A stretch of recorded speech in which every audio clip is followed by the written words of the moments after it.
Sarah Lynn?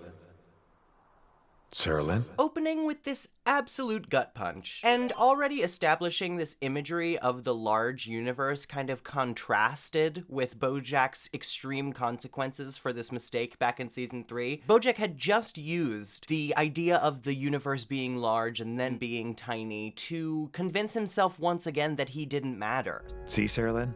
We're not doomed. In the great grand scheme of things, we're just tiny specks that will one day be forgotten. So it doesn't matter what we did in the past or how we'll be remembered. The only thing that matters is right now. So neither did his actions with his choice to consume drugs and alcohol with Sarah Lynn. But then simultaneously, he's also facing the direct consequences of those actions. I don't have a lot to tell. She called me. This scene is incredibly lit and put together. The budget for the show has really gone up since the first season. If only we got more. Ugh. It's my fault.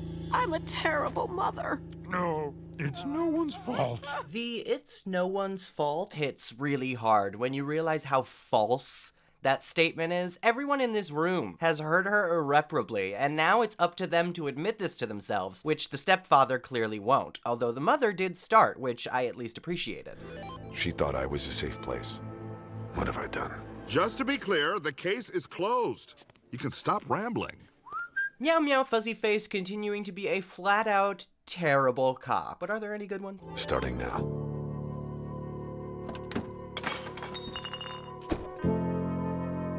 Showing this cycle so succinctly, starting now and then immediately backsliding when faced again with that sort of universe motif.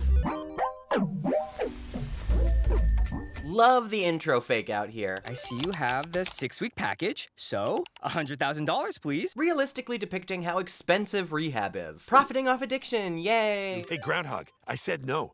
Why don't you go see your own shadow so I can get 6 more weeks of leave me the hell alone? I'm so sorry, sir. Thank you. Now, if you'll kindly direct me to my room, I would like to begin the process of healing so I can finally stop hurting the people around me, dipshit. Excellent example of how far Bojack still has to go in terms of regular behavior, even after taking this important first step. Accurately depicting withdrawal symptoms. Seriously, it's fucking brutal at first. Metaphor Mountain. You are literally a metaphor. Interesting cameos from people we've met in the past. Sissy, Ralph Stilton's brother. And this is our son, Sissy. And a couple members of the Snatch Batch. Diane, this is Carlos, David, and Shit Show. Yo, word. The famous Snatch Batch. All these people working to better themselves, it's so great to see. Great animal gags with the sardines and the apes picking fleas. And also nice to see that the Snatch Batch is really supportive. I mean, Carlos is canonically like a genius, so I'd imagine they're pretty informed when it comes to addiction. Recognize it as an actual illness and are supporting their friends who are going through it. You can also see McCaitlin sneak Jameson a water bottle full of vodka in this scene, and Bojack notices. And they also depict how rehabilitation gets better every day if you put in the effort. Sometimes you just need a reminder for why you're here.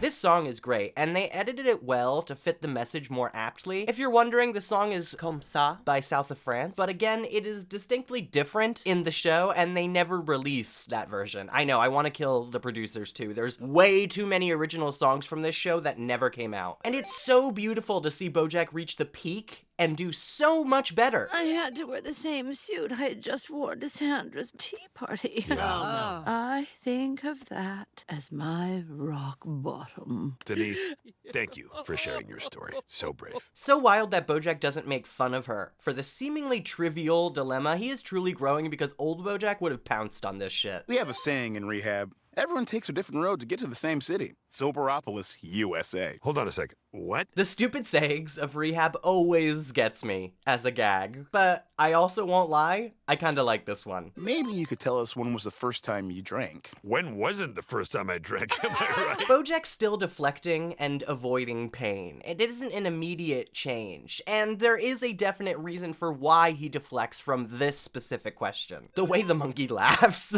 Why 12 steps? That is way too many. Nobody wants to do 12 of anything. Did you see 12 years a slave and think 12? That's a short number of years to be a slave. Bojack's observations. I'm here because I made choices. nobody made me drink. My addiction didn't pull a knife on me and say, hey, bub, drink this alcohol. Bojack offers an interesting perspective here. It's hard not to travel down this road, and yes, he should be taking accountability for the fact that he chose to drink and do those things while he was under the influence. Addictions affect your thinking, your decision-making, to the point where, yes, you still should take ownership over your actions, but you also have to understand that you were undeniably persuaded by this disease to make this choice over and over again. Putting all of the pressure on yourself and resolving to simply assume that you drank because you're a piece of shit might lead you back down that same road where you punish yourself for these types of thoughts. We want what our addictions want us to want, in the same way that our future is just a house built from the materials of our present on the blueprint that is our past. See, usually the point of sayings is they illustrate complicated concepts via straightforward allegory. I really admire that your sayings don't do that. And another great observation. You can leave whenever you'd like. But is that really what you want? No. Bojack proving that he does indeed want and will actively choose to change. Oh my lord, the signs in the background are so overtly confusing. What are they even trying to say? The different interpretations of the flowers between these four characters is really interesting. And you get the sense that this one guy's life is super dark. And that guy with the fake mustache is obviously actor Jay Hernandez, who's just here to do research for a role. No, I'm Manuel Hernandez. Like I say, my name is Mario, directed by Zack Snyder. I'm addicted to pain pills from breaking too many bricks on my head. Accurate depiction of the ever-edgy Zack Snyder. This is your 5th time in rehab. Maybe it's a sign it's not working, huh? Bojack. Everyone, just as a general rule, if you're checking into rehab more than once, either you're a lost cause... And old Bojack makes his first return, lashing out to deflect away from his own lack of honesty. Or this is just an industry that profits off of repeat customers, so maybe they don't have your best interests at heart. He's not wrong, but he's also extremely cruel and fails to recognize the inherent benefit that he has been enjoying for the past few months.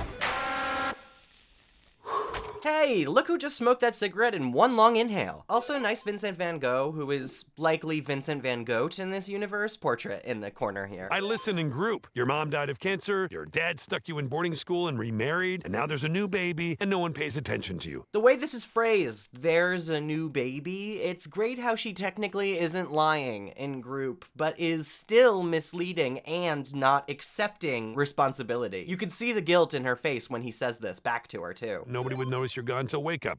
But is that what you really want? Huh? Holy shit. Bojack realizing that this doesn't work for those who aren't actually trying to change. I've heard of being at the end of my rope, but this is ridiculous. This guitar sting. Because I had to break it to her that you weren't going to be her new mommy. International supermodel Cindy Crawfish. Great celebrity guest and animal joke. This is really Cindy Crawford, by the way. What am I gonna do? Kiss you on the lips myself to show you what a real kiss looks like? This is way too far, but I feel so bad for Herb here. He really had such a huge crush on Bojack. But also, you're on set. Like, this is a work environment. Can you please chill? Just a little extra punch. Oh, no, I don't. Trust me, it'll loosen you up. Bringing back Sharona and hinting at her role behind the scenes in Horsin' Around. We hadn't seen her speak since The Telescope, way back in season 1, even if she was mentioned in passing in season 5, twice. Cut and see! Hey, no way! The party's just beginning. Let's do one more take. You up for more acting, Cindy?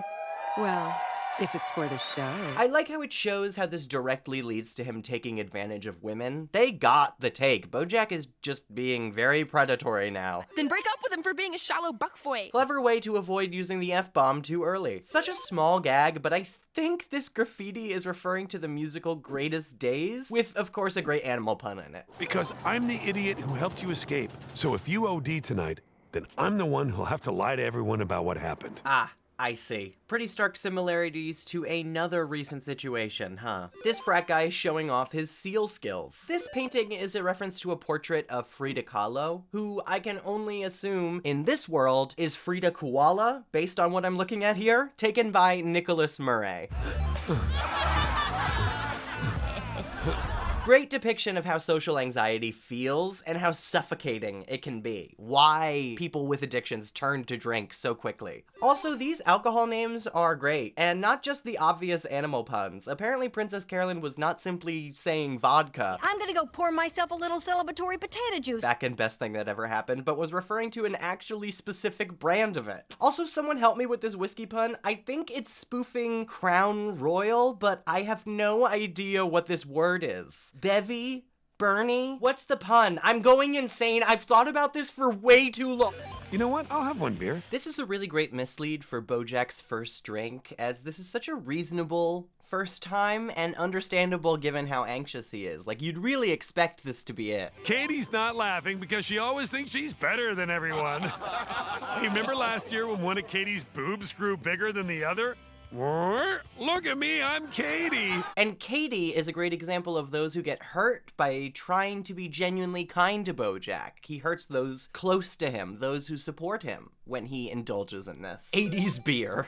Also, kudos to the animators for all the period-accurate outfits. Jameson, it's not my fault you're a mess. I mean... Oh god, this mosquito gag is so gross. How is this dude not passing out? She is gulping down his blood. Ay, I can't imagine animating this. Celebrity Stealing Club strikes again, and now they've got extra masks, just in case somebody convinces them to take it off, I suppose. But if you want to go to your dad's house, all you have to do is steal Dathan's car. And I heard Michelle with one L is about to jump naked into the pool, so everyone's going to be distracted, which means this is the perfect time. But is that really what you want? Come on, Bojack. What are you doing? I'm going to assume you have a good reason to locate a girl in the middle of the night, but I can't help you. I love the cat fight outside. Oh, they love each other too. I only remember your number because I've always thought it was such a dumb number with all those fours. 4, 4, 6, 4. My phone number has a normal amount of 4s. You are not gonna make me self-conscious. And it ends with a 3. Bojack and Diane's dynamic playing out really funny here. Even if they ended in a poor place at the end of last season, it shows that they are still friends at this point. You're the world's best hacker, right? Yeah, but not the kind of hacker you're thinking of. Funny story. Okay, I gotta go. I'm at Coachella. Bojack not being able to avoid this Todd story. Things going on set. Well, the movie itself is coming together beautifully. Great way to use the bars from the phone call for physical comedy. And I adore that we get at least a small update on all of our main characters through this phone call. Always nice to see them in the same place, because it rarely happens in this show. Plus their expressions as they stall for time are fucking hilarious. You're telling me your dumb drone downed a tower and drowned downtown Julie Brown's dummy drumming dum dum dum dum, dousing her newly found goose down, hand-me-down gown? Yes, that is exactly right. The writer's biggest fuck you to Amy Sedaris. Where's the nearest Jameson? This transition. Is that the car from Ferris Bueller's Day Off? A bunch of great movie references, but I think the crown goes to Two Cats, Too Curious in the background there. He got rid of my softball trophies, but he loves his stupid bat, naturally. Naturally. Good pun. These transitions always kill. Dad? There it is. Coax it out of my sheath. Ick! Ick, ick, ick! Here's to our first drink as father and son. How horrid that Bojack drinks this just to feel close to his father, even though he's being actively manipulated. It's part of the pattern, as we'll see later. No, you went a little wild. You made a mess of my carpet, Bojack. I think your mother would be very disappointed in you. And also, this memory fools you by being extremely dark, replacing the first drink with something you'd actually expect this show to show you. Like, oh, of course it wasn't at the party. Of course it's actually something much darker. But that was his first drink, so we're done. So many great misleads in this episode. Hey, that's the titular club from the First Wives Club. It's what? I love how they goof around with these classic movies. He's the one who got my mom pregnant! Switching out the idol before throwing both on the car anyway is a nice touch. Oh boy. What the hell are you doing? That's the giant window from The Graduate. Even the window is a movie reference? But this scary old horse made me. Hi, cutie. Okay, I'm ready to go back to rehab now. I'll go wait in the car. Jameson. Watching how fast she passes the blame is so frustrating, but gives you a lot of context for Jameson's overall character. You're not the first guy to help her break out of that rehab. They always end up in my house, and then they want me to keep quiet to the press, so they give me a souvenir from one of their movies. And the fact that she even lied about him caring about movie memorabilia at all is just something else. She has repeated this cycle so many times, and these lies are second nature to her at this point. I could send you a swag bag from Felicity Huffman's Booty Academy, but you should probably wash the thong before wearing it. A reference to FHBA Los Angeles. I thought she would change after she had her baby, but... What a reveal. It truly shows how far gone Jameson is at this point, how removed she is from the reality of her addiction, her choices, her refusal to change. It's a great mirror for the place Bojack was in not too long ago himself. Alpacalypse Now is pretty great. Sorry, I know there's a lot of points for background jokes, but there's like quite a few in this episode, and they're all so good. Let me guess, she wanted to see her boyfriend? Actually, she told me she just wanted to come here to see her baby. Wouldn't that be nice? How heartbreaking is this moment? I want Jameson to do better so badly, but it just really, it cements this episode that she is just not trying. Fucking hell, the Flintstone sound effects. I can't with the goofiness in this episode, even with how dark it is. No, I don't think you've been here before. Everyone who's been here before is humble enough to take a picture with me. Yeah, okay. I can't tell if this guy genuinely forgot Bojack or is just pestering, but it shows already a lot of growth on Bojack's part, that he's willing to accept this thanks to what he's seen today with Jameson, refusing the great help that she has from her father, and also recognizing that he still has quite a bit to go, which is why he re-ups on his 6 months.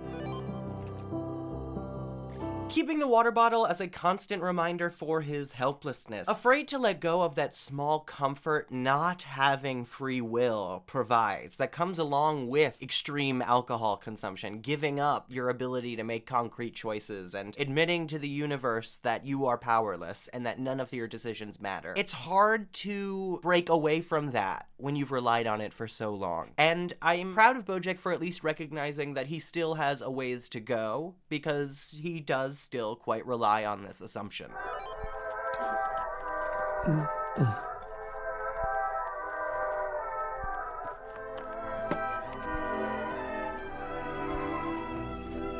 And then they go even further back, showing that this has been going on for so long, there isn't even a memorable first time. We can tell that this has happened before this memory. Child Bojack barely flinches when drinking this, and vodka, obviously does not taste great. It's such a telling moment about why Bojack has been deflecting this whole episode. He can't really remember when his first time drinking was. It's so ingrained in his and his family's behavior that there isn't a time where he wasn't relying on alcohol for emotional comfort. It's terribly tragic and helps show what Dr. Champ was trying to convey when he told Bojack that he doesn't have total control over his addiction, that this coping mechanism has been instilled into him as a way to get close to his parents from pretty much birth. Look at how long it's been going on. The fact that he's choosing to change now is monumental, and he should be proud of that and accept the help instead of feeling as if he doesn't deserve it for choosing to drink after all these years. Again, there is a balance between those two things. You can take responsibility for your actions and also recognize how addiction has affected your thinking. You don't have to go all the way in one direction. And I think the reason why Bojack deflects so often away from this is he's afraid to admit how crucial this coping mechanism has become for him and was for his parents. It's scary, and I think anyone reasonably would be scared of that.